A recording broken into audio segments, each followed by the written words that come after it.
हम सभी ने दक्ष यज्ञ की कथा सुनी है, जिसमें दुर्बुद्धि अहंकारी दक्ष और सदाशिव महादेव और सती का अपमान होना और माता सती का योगाग्नि में स्वयं को भस्म कर लेना, ये हम सभी ने सुना है। परंतु हमारे ग्रंथ शिव महापुराण में विस्मय कर देने वाली कथा विस्तृत रूप से मिलती है, जिससे हमें ज्ञान होता है कि सदाशिव रुद्र कुपित होने पर उनकी जटा से न केवल महाविकराल और हृदय कंपाने वाले भयानक वीरभद्र उत्पन्न होते हैं, बल्कि उसी जटा के दूसरे भाग से एक और महाशक्ति उत्पन्न होती है। और वीरभद्र के साथ असंख्य शिवगण गए थे, जिनकी काया और क्रोधाग्नि को देखकर ही प्राय जीवों के हृदय फट जाते हैं। आज के वीडियो में संसार के सबसे विनाशकारी यज्ञ के बारे में। नमस्कार दोस्तों, काल में प्रयागराज में एकत्रित हुए मस्त मुनियों और महात्माओं का विधि विधान से एक बहुत बड़ा यज्ञ हुआ। उस यज्ञ में सिद्धगण, सनकादिक, ब्रह्मादिक, समस्त देवी देवता तथा ब्रह्मा जी भी वहां सपरिवार गए और वहां अनेक शास्त्रों के ज्ञान से सम्मिलित चर्चा होने लगे। उसी समय माता सती और पार्षदों के साथ त्रिलोक हितकारी सबके स्वामी भगवान रुद्र भी वहां पहुंचे। शिव को देखकर समस्त देवताओं, सिद्धों और मुनियों ने भक्ति भाव से उन्हें प्रणाम किया और भगवान शिव की आज्ञा से सबने अपना स्थान प्राप्त किया। उसी समय दक्ष प्रजापति भी प्रसन्नता पूर्वक वहां आए और ब्रह्मा जी को प्रणाम कर बैठ गए। वे दक्ष ब्रह्मांड के प्रजापति और सबके मान्य थे, फिर भी अहंकारी और तत्व ज्ञान से शून्य थे। उस समय समस्त देव ऋषियों ने नतमस्तक स्तुति और प्रणाम द्वारा दोनों हाथ जोड़कर दक्ष प्रजापति का आदर सत्कार किया, किंतु ब्रह्मा जी और भगवान शिव अपने आसन पर बैठे रहे। दक्ष ने सोचा, चलो ब्रह्मा जी तो पिता हैं, वे खड़े नहीं हुए तो क्या हुआ, और शंकर जी तो दामाद हैं और दामाद पुत्र के समान होता है। दक्ष ने सोचा, मेरे आने पर ये खड़ा नहीं हुआ, ये कितना दंड है। मैंने तो अपनी मृगनयनी बेटी का विवाह इस मरकट लोचन के साथ कर दिया, इसको तो कोई सभ्यता, कोई शिष्टाचार ही नहीं है। इस तरह से दक्ष ने भगवान शिव को बहुत अपशब्द बोले और खूब गाली गलौज किया। ताओं और अग्नियों सहित समस्त ब्रह्म ऋषि गणों से दक्ष प्रजापति कहने लगे, यह निर्लज्ज महादेव समस्त लोकपालों की पवित्र कीर्ति को धूल में मिला रहा है। इसने घमंड को धारण कर सत्पुरुषों के आचरण को लांछित व मटियामेट कर दिया है। इसने मेरी सावित्री सरी की मृगनयनी पवित्र कन्या का पानी ग्रहण किया था, इसलिए यह मेरे पुत्र के समान हो गया। उचित तो यही था कि यह उठकर मेरा सम्मान करता, मुझे प्रणाम करता, परंतु इसने वाणी से भी मेरा सत्कार नहीं किया। वास्तव में तो यह नाम भर का ही शिव है, परंतु यह है पूरा अशिव अमंगल रूप। दक्ष ने आचारहीन भूतों के सरदार, मतवाले, पाखंडी, चिता की अपवित्र भस्म धारण करने वाले, भूत प्रेत, प्रमथ, तमोगुणी जीवों का नेता, पागल, नंग दड़ंग घूमने वाला, शमशानवादी आदि शब्दों के द्वारा आत्माराम शिव को बुरा भला कहा। फिर भी महादेव जी ने कोई प्रतिकार नहीं किया और निश्चल भाव से बैठे रहे। इससे दक्ष का क्रोध और बढ़ गया और हाथ में जल लेकर श्राप दिया कि यह महादेव देवताओं में बड़ा ही अधम है। अब से इसे इंद्र, उपेंद्र आदि देवताओं के साथ यज्ञ का भाग न मिले। ऐसा कहकर अत्यंत क्रोधित हो उस सभा से निकलकर अपने घर चले गए।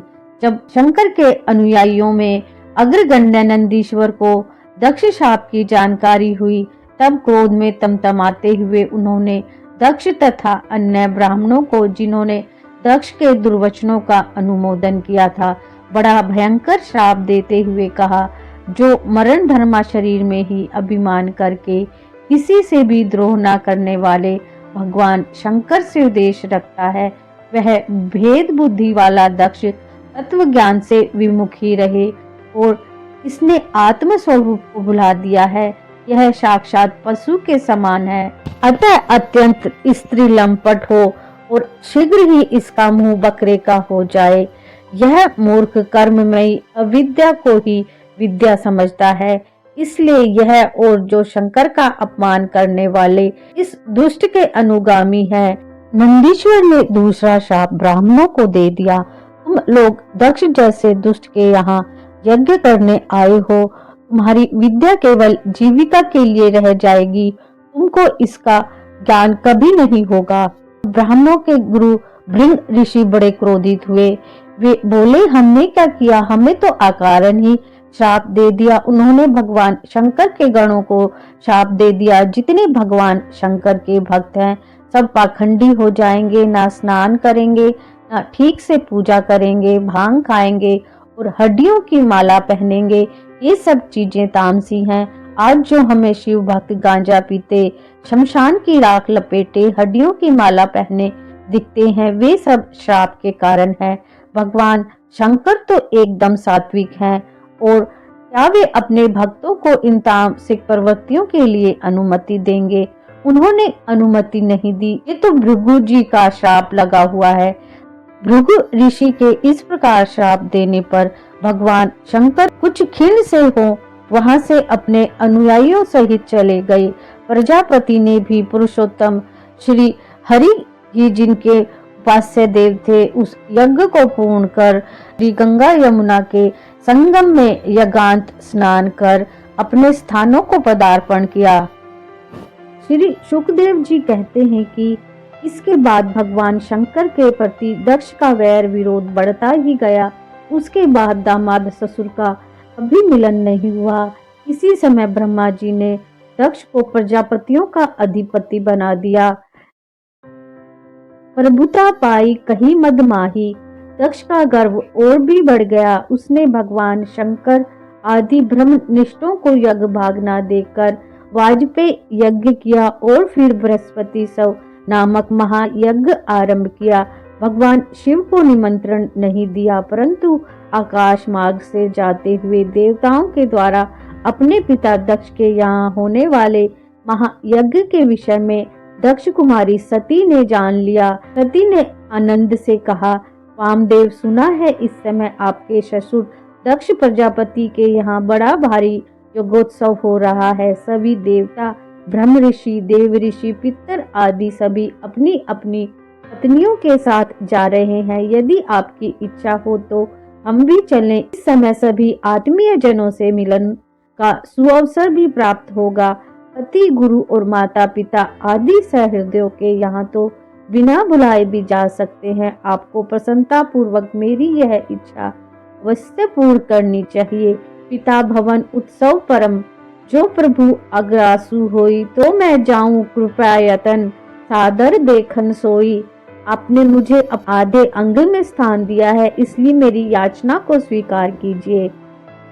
भगवान शंकर कहते हैं, बंधुजनों के यहाँ बिना बुलावे के भी जा सकते हैं। तभी शोभा देता है जब उनकी दृष्टि देह अभिमान से उत्पन्न हुए मद और क्रोध के कारण द्वेष दोष से युक्त न हो गई हो।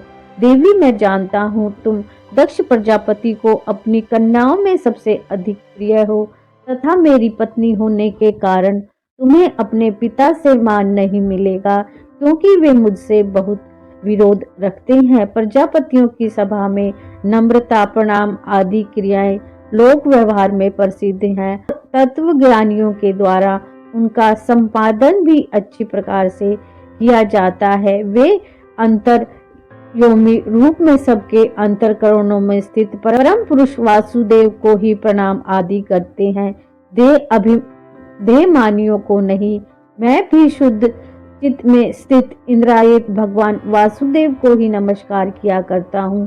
मेरा कोई अपराध न होने पर भी मेरा कटु वाक्यों से तिरस्कार किया। ऐसे तुम्हारे पिता दक्ष के यज्ञ में तुम्हारा जाना उचित नहीं है। मेरा शत्रु होने के कारण तुम्हारा वहां जाना अच्छा ना होगा, क्योंकि जब प्रतिष्ठित व्यक्ति का अपने आत्मजनियों के द्वारा अपमान होता है तब वह तत्काल मृत्यु का कारण हो जाता है।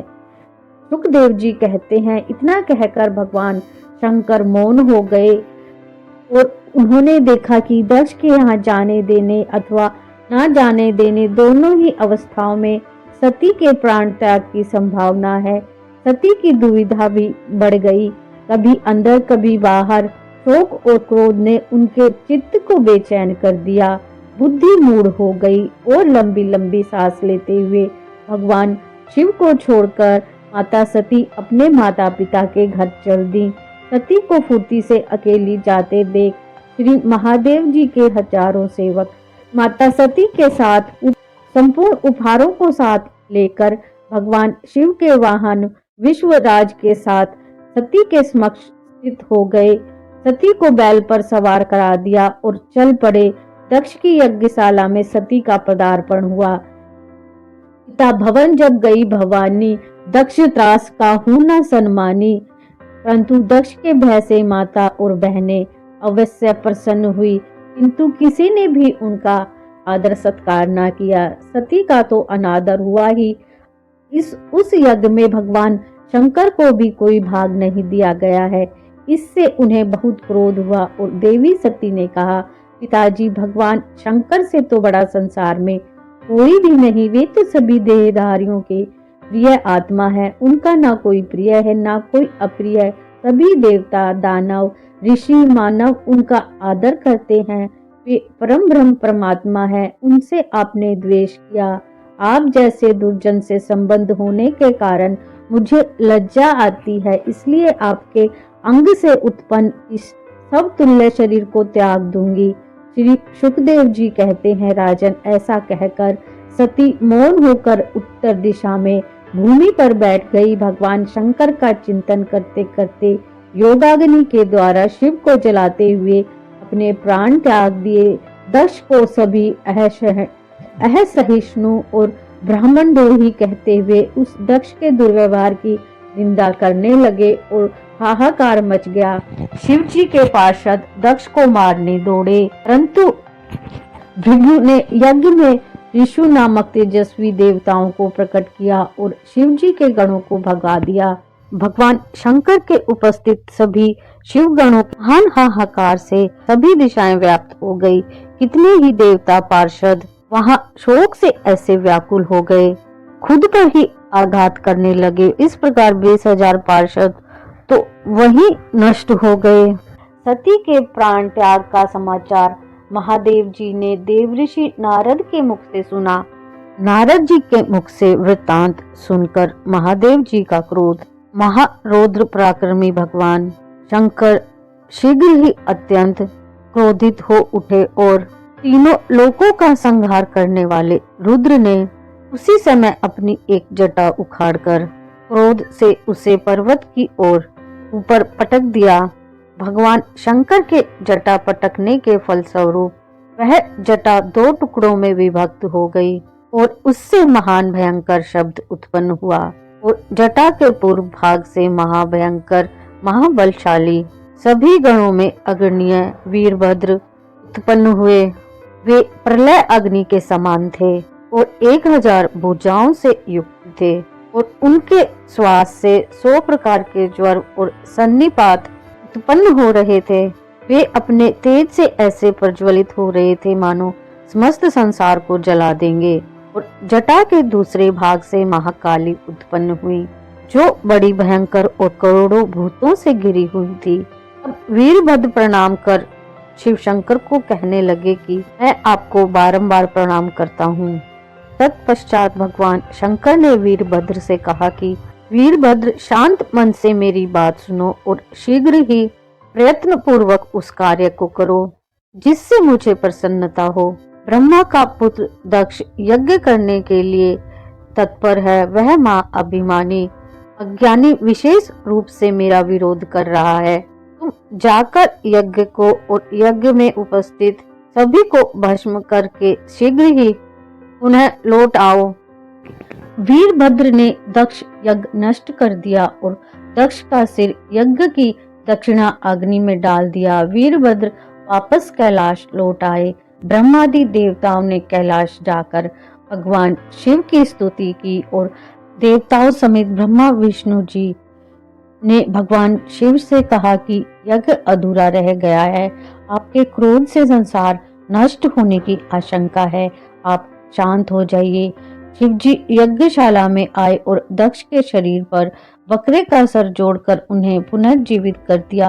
अहंकार नष्ट हो जाने पर दक्ष ने महादेव से क्षमा मांगी और यज्ञ पूर्ण किया। दक्ष ने भगवान शिव की स्तुति की। भगवान शिव ने बताया कि उनके 4 प्रकार के भक्त हैं, आत्र, जिज्ञासु, अर्थार्थी और ज्ञानी। उनमें से ज्ञानी, दिव्य ज्ञान वाला व्यक्ति सबसे अच्छा और सबसे प्रिय है।